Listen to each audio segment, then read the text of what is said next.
Ibu Saudaraku yang dikasihi Tuhan, khususnya Jemaat Gereja Baptis Independen Anugerah Pulau Aren, kembali pada malam hari ini kita bertemu melalui video kali ini.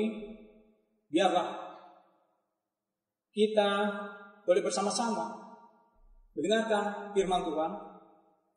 Dan firman Tuhan pada malam hari ini yang akan kami sampaikan yang terambil dari Matius pasal 24 ayat 37 sampai yang ke-44. Demikian firman Tuhan. Sebab itu, sebagaimana halnya pada zamanmu, demikian pula halnya kelak pada kedatangan Anak Manusia. Sebab sebagaimana mereka pada zaman sebelum air bah itu makan dan minum, kawin dan mengawinkan, sampai kepada hari Nuh masuk ke dalam bahtera, dan mereka tidak tahu sesuatu sebelum air bah itu datang dan melenyapkan mereka semua. Demikian pula lah halnya kelak pada kedatangan Anak Manusia. Pada waktu itu, kalau ada dua orang di ladang, yang seorang akan dibawa dan yang lain akan ditinggalkan. Kalau ada dua orang perempuan sedang memutar batu kilangan, yang seorang akan dibawa dan yang lain akan ditinggalkan. Karena itu, berjaga-jagalah, sebab kamu tidak tahu pada hari mana Tuhanmu datang. Tetapi ketahuilah ini, jika tuan rumah tahu pada waktu mana pada malam hari pencuri akan datang, sudahlah pasti berjaga-jaga dan tidak akan membiarkan rumahnya dibongkar.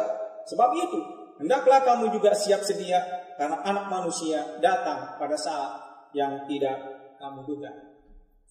Sebelum kita melanjutkan firman Tuhan dan pada malam hari ini, kembali mari kita berdoa. Bapa di dalam surga, di dalam nama Yesus, kembali Tuhan kami mengucap syukur pada malam hari ini. Tuhan masih memberikan kesempatan bagi kami untuk dapat menyampaikan kebenaran firman-Mu atau merenungkan firman-Mu pada malam hari ini. Tuhan, kami mohon penyertaan dan pimpinan-Mu dari awal pertengahan hingga pada akhirnya. Biarlah firman-Mu pada malam hari ini boleh menjadi berkat bagi kami semua dan bagi jemaat Tuhan, khususnya Gereja Baptis Indonesia Pondok Aren. Terima kasih Tuhan, ampuni dosa kami, kesalahan pelanggaran kami yang tidak beriman di hadapan-Mu. Itulah Tuhan doa kami, dan kami berdoa mengucap syukur hanya di dalam nama Yesus, Tuhan Juru Selamat kami hidup. Kami berdoa. Amin. Bapak Ibu Saudaraku yang kasih Tuhan, pada saat ini memang di mana-mana ada penjagaan. Penjagaan di mana-mana akibat daripada virus. Orang tidak bisa pulang kampung karena terjaga. Bapak Ibu Saudaraku yang kasih Tuhan, yang akan saya ambil tema daripada malam hari ini dari ayat 42. Karena itu berjaga-jaga, sebab kamu tidak tahu pada hari mana Tuhanmu datang. Bapak Ibu Saudaraku yang dikasihi Tuhan, apa yang perlu kita jaga di dalam kehidupan kita sebagai orang percaya atau sebagai anak-anak Tuhan? Oleh karena itu seringkali kita lupa. Mungkin kita bisa menjaga kendaraan kita, kita bisa menjaga rumah kita melalui orang. Tetapi harus kita sadari, di dalam kepribadian kita, di dalam hidup kita, ada sesuatu yang harus kita jaga. Bapak Ibu Saudaraku yang dikasihi Tuhan, tujuannya apa? Berjaga-jaga, menguatkan kita untuk menjaga dan memelihara hidup sehingga tidak bercacat di hadapan Tuhan. Bapak Ibu Saudaraku yang dikasihi Tuhan, dalam menyambut kedatangan Tuhan yang semakin mendekat, kita harus berjaga-jaga dan waspada. Seperti seorang tuan rumah yang berjaga-jaga agar pencuri tidak masuk ke dalam rumahnya. Tubuh kita adalah rumah Allah yang harus kita jaga, sehingga tidak tercemar oleh dosa. Bapak Ibu Saudaraku yang dikasihi Tuhan, apa yang perlu kita jaga di dalam kehidupan kita? Yang pertama yaitu hati. Di dalam Amsal 4 ayat 23, jagalah hatimu dengan segala kewaspadaan, karena dari situlah terpancar kehidupan. Seringkali kita lupa di dalam kehidupan kita, di dalam kita menjaga hati kita sebagai anak-anak Tuhan. Seringkali kita tidak sadar di dalam ucapan-ucapan kita yang sering menyakitkan orang, menyakitkan sesama kita, menyakitkan teman kita.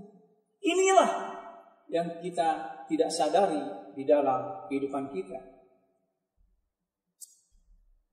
Darah Yesus telah menyucikan hati kita dari segala kenajisan. Oleh karena itu, kita harus terus-menerus menjaganya supaya tetap bersih di hadapan Tuhan. Itu di dalam Ibrani 10 ayat 20. Bapak Ibu Saudaraku yang dikasihi Tuhan, mengapa kita perlu menjaga hati?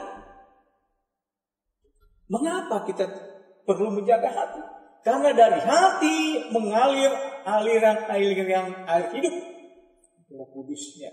Di dalam Yohanes 7 ayat 8. Dari dalam hati timbul segala pikiran jahat, kebencian, dendam, dan lain-lain. Oleh karena itu, kita sebagai orang percaya harus hati-hati. Bagaimana kita benar-benar bisa menjaga hati kita sebagai anak-anak Tuhan, sebagai orang percaya. Banyak contoh ketika Saul menghadapi Daud, bagaimana dia cemburu, dia tidak bisa menjaga, dia ingin membunuh Daud. Inilah contoh-contoh yang ada. Ya. Di dalam 1 Yohanes 1 ayat 11 dikatakan, jagalah hati kita terhadap kebencian, supaya kita tidak hidup di dalam kegelapan. Seringkali inilah, kadang-kadang di antara kita sesama kita, kebencian timbul, kedengkian, kemarahan, dan lain sebagainya.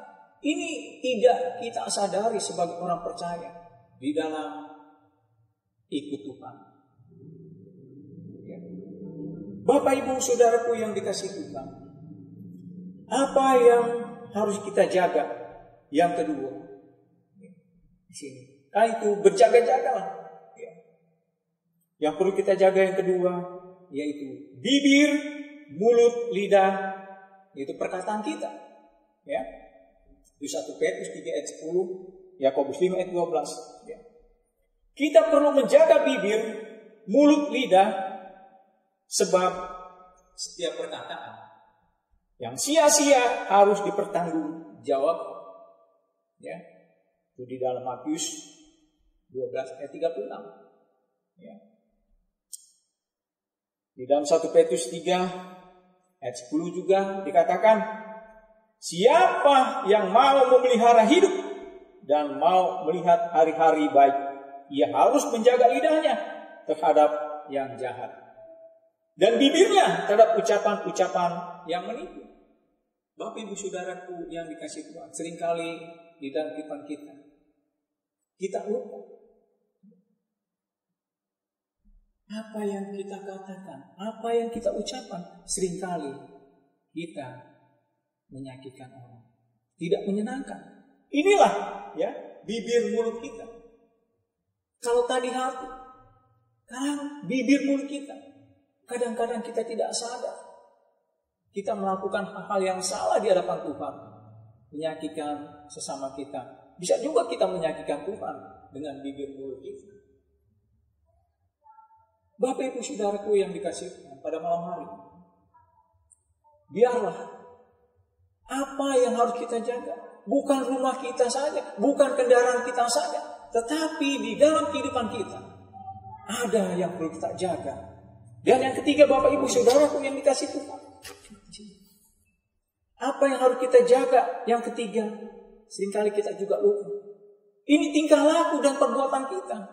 Ya, tingkah laku dan perbuatan kita yang sering kita lupa. Ya, kita perlu menjaga tingkah laku kita sehingga tidak bercacat celah, baik di hadapan Tuhan maupun di hadapan manusia. Supaya apa? Tuhan dipermuliakan, ditinggikan. Ya. Bapak Ibu Saudara pun kasih Tuhan. Ya. Supaya juga tidak menjadi batu sandungan. Paulus adalah seorang yang menjadi teladan di dalam tingkah laku dan perbuatan. Ya.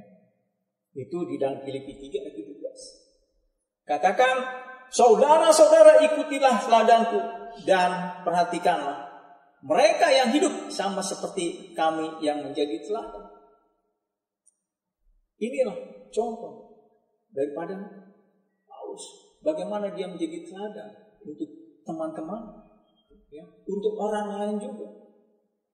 Bapak Ibu Saudaraku yang kasih Tuhan, dan juga di dalam 1 Timotius 4 ayat 12.